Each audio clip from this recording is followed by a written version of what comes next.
Today, we're here to unravel the age-old conundrum that keeps you up at night. Should you invest or pay off debt? Now, before we dive deep into the world of finances, let me take you on a thrilling journey that might seem completely unrelated at first, but trust me, it all connects in the end. Imagine for a moment that you're on an exotic beach, the sun gently kissing your skin and the crystal clear waves lapping at your feet. You feel relaxed, carefree, and just a little bit adventurous. As you stroll along the shoreline, you stumble upon an ancient treasure map buried in the sand. Your heart starts pounding with excitement as you realize this could be your chance to unearth unimaginable riches. But here's the twist. Right beside that map lies a mysterious box, sealed tight and covered in dust, with a label that reads, "Debt Burden." Intrigued, you decide to open it, and to your surprise, it contains a crystal ball with a cryptic message swirling inside. As you gaze into the ball, you see glimpses of your financial future, alternating between visions of soaring investments and the weight of unpaid debts. The excitement of discovering hidden treasures clashes with a nagging thought of obligations that continue to accumulate interest. Now, you might be wondering, what does all of this have to do with my real-life financial decisions? Well, my friends, just like that moment on the beach, our financial journeys often present us with two enticing paths. The glittering promise of investment returns on one side and the relief of being debt-free on the other. In this episode, we're going to embark on an intellectual treasure hunt, armed with the knowledge and guidance you need to make a well-informed choice. We'll navigate the high seas of investment opportunities, explore the hidden caves of debt repayment strategies, and emerge with a golden nugget of wisdom that will help you sail towards financial success. Let's dive right in. Investing versus debt repayment. Investing and debt repayment are two distinct financial strategies with significant differences. Let's break it down and explore their contrasting features in a fun and playful way. Imagine you have $10,000 in savings and a credit card debt of $5,000 with an interest rate of 20%. On one hand, you could choose to invest your $10,000 in the stock market, aiming to generate returns over time. On the other hand, you could prioritize debt repayment and use your savings to pay off a substantial portion of your credit card debt. If you decide to invest the $10,000, you might purchase a diversified portfolio of stocks and bonds. Over the years, these investments could potentially grow in value, earning you returns and helping you build wealth. However, while investing offers the possibility of significant gains, it also carries risks. The stock market can be unpredictable, and there's a chance that your investments could decline in value, resulting in losses. Alternatively, if you choose to prioritize debt repayment, you could use your $10,000 to pay off a significant portion of your $5,000 credit card debt. By reducing your outstanding debt, you'll not only lower your monthly interest charges, but also free up additional funds that were previously allocated toward debt repayments. In this scenario, paying off the credit card debt would provide a guaranteed return in the form of interest savings. By eliminating the 20% interest charge on your $5,000 balance, you'd save $1,000 in interest expenses annually, assuming you were carrying the debt for a full year. Furthermore, reducing or eliminating your debt can also improve your credit score, making it easier to access favorable loan terms in the future. Emergency funds. Before diving into the decision between investing or paying off debt, it's crucial to prioritize building an emergency fund. Let's explore this important step. Picture this. You're cruising down the financial highway and suddenly your car hits a road bump. Oh no, your trusty vehicle is broken down, and the repair bill is going to be hefty. This unexpected expense has caught you off guard, leaving you scrambling for a solution. Enter the superhero of personal finance, the emergency fund. This fund acts as your safety net, shielding you from life's unexpected surprises. It's like having your very own financial superhero cape. But how does it work?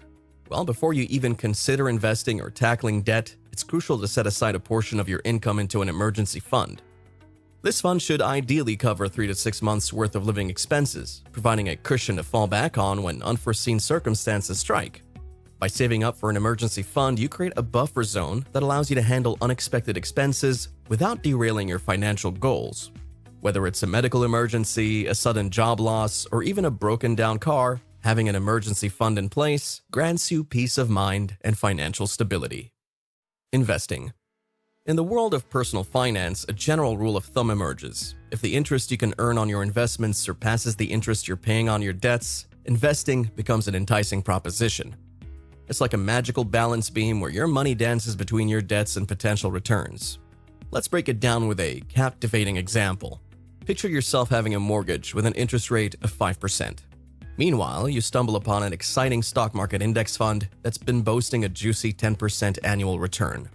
If you have some extra cash, it may make sense to invest it in that index fund, as the potential returns outweigh the interest you're paying on your mortgage. However, it's essential to tread cautiously on this financial tightrope. The world of investments is not without its twists and turns. The stock market, like a mischievous roller coaster, can be volatile. The same index fund that thrilled you with a 10% return this year might turn around and dip by 10% the next. It's like a thrilling adventure ride with unexpected twists and exhilarating drops. But hold on, there's more to the story. While investments offer the possibility of higher returns, there are cases where it's wiser to redirect your extra cash toward debt repayment. Imagine you have credit card debt, haunting you with an intimidating interest rate of 20%. In this scenario, it becomes more financially sensible to prioritize paying off that debt instead of investing in the index fund.